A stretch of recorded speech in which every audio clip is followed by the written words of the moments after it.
Selamat datang di channel Ibu Juwita Resti. Hari ini kita akan mempelajari mata pendidikan agama Islam kelas 5 bab 8 yang berjudul Senangnya Berteman. Selamat menyaksikan.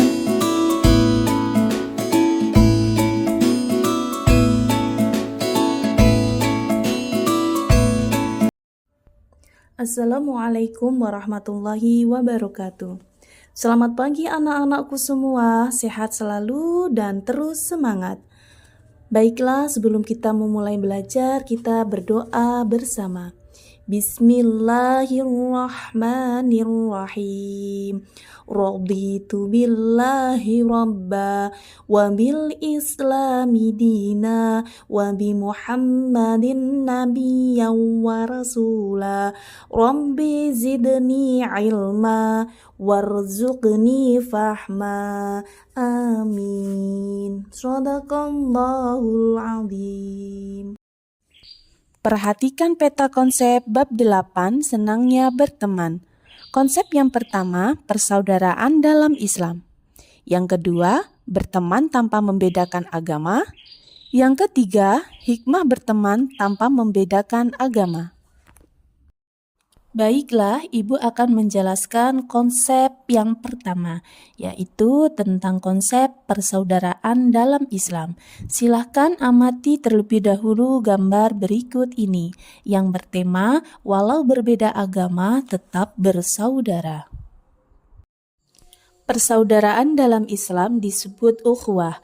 Ukhuwah itu sendiri dibagi menjadi 3. Yang pertama, ada ukhuwah Islamiyah. Yang kedua, ada ukhuwah watoniyah.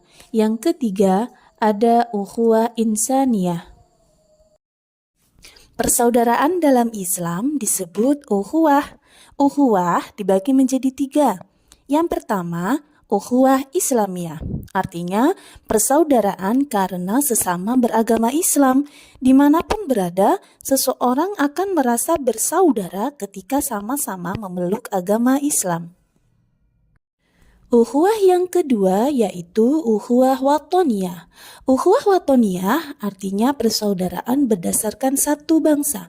Seperti halnya kita hidup di Indonesia dengan berbagai macam suku bangsa, agama, dan adat istiadat yang berbeda. Ukhuwah yang ketiga yaitu ukhuwah insaniyah. Artinya persaudaraan sesama manusia. Ciptaan Allah tidak melihat seseorang karena agamanya, sukunya, bangsanya, dan golongannya, tetapi sebagai umat manusia. Ukhuwah watoniyah memiliki peranan besar dalam menciptakan persatuan dan kesatuan bangsa.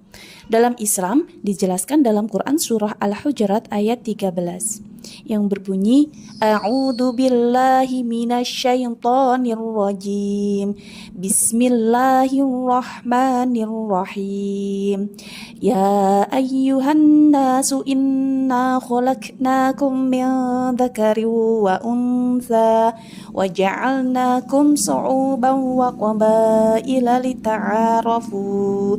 Inna akramakum indallahi atqakum. Innallaha alimun khabir. Yang artinya, wahai manusia, sesungguhnya kami telah menciptakan kamu dari seorang laki-laki dan perempuan. Kemudian kami menjadikan kamu berbangsa-bangsa dan bersuku-suku agar kamu saling mengenal. Sesungguhnya yang paling mulia di antara kamu di sisi Allah adalah orang-orang yang paling bertakwa. Sesungguhnya Allah Maha Mengetahui lagi Maha Teliti. Selanjutnya, Ibu akan membahas konsep yang kedua, yaitu berteman tanpa membedakan agama. Rasulullah Shallallahu Alaihi Wasallam mengajarkan teladan sikap yang mulia dalam kehidupan sehari-hari. Rasulullah Shallallahu Alaihi Wasallam telah memberikan contoh bagaimana sikap kita kepada pemeluk agama lain. Di antaranya, kisah Rasulullah dengan pengemis Yahudi buta. Pelajaran yang dapat diambil dari kisah Rasulullah SAW dan pengemis buta Yahudi dalam kehidupan sehari-hari sebagai berikut. Yang pertama, tolong menolong kepada siapa saja. Yang kedua, tidak membeda-bedakan teman. Yang ketiga, tidak memaksa untuk memeluk agama. Yang pertama, tolong-menolong kepada siapa saja.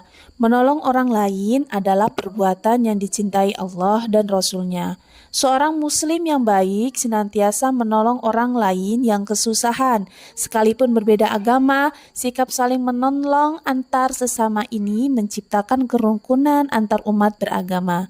Seperti halnya Rasulullah SAW yang senantiasa menolong siapa saja tanpa membedakan.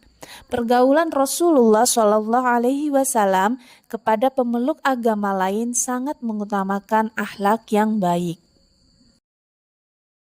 Yang kedua, tidak membeda-bedakan teman. Dalam berteman, kita tidak boleh membeda-bedakan teman karena berbeda agama. Kita tidak boleh menjauh, apalagi memusuhi teman yang berbeda agama dengan kita. Kita harus tetap berbuat baik kepada siapa saja tanpa membedakannya. Yang ketiga, tidak memaksa untuk memeluk agama. Berteman dengan baik kepada pemeluk agama lain adalah ajaran Rasulullah SAW. Memaksakan kehendak kepada orang lain untuk memeluk agama Islam bukanlah sikap muslim yang baik. Sebelum ibu lanjut ke konsep yang ketiga, coba anak-anak amati terlebih dahulu gambar berikut ini. Gambar ini menggambarkan persaudaraan yang indah walaupun berbeda agama. Selanjutnya, Ibu akan membahas konsep yang ketiga, yakni hikmah berteman tanpa membedakan agama. Hikmahnya sebagai berikut. Yang pertama, menciptakan perdamaian. Yang kedua, mempererat tali persaudaraan. Yang ketiga, dicintai oleh Allah. Yang keempat, disukai banyak orang. Yang kelima, menjadi pribadi rendah hati. Rangkuman materi bab 8. 1. Ukhuwah watoniyah adalah persaudaraan sesama warga yang tinggal di negara yang sama, walaupun tidak seagama atau satu suku. 2. Berteman baik dengan orang yang berbeda agama adalah anjuran Rasulullah SAW. 3. Sikap berteman yang baik adalah tidak membedakan teman karena agama. Saling tolong-menolong, tidak memaksakan kehendak kepada orang lain untuk memeluk agama. 4. Akhlak yang baik dalam bergaul akan membuat orang lain menyukai pribadi kita. 5. Hikmah kita berteman tanpa membedakan agama adalah menghindari perpecahan, mempererat tali persaudaraan, mempertebar keimanan, dicintai banyak orang, menjadikan kita pribadi yang rendah hati.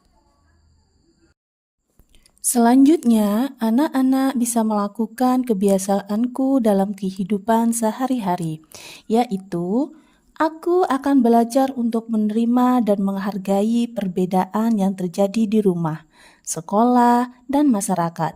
Aku ingin berteman dengan siapa saja tanpa membedakan agama mereka.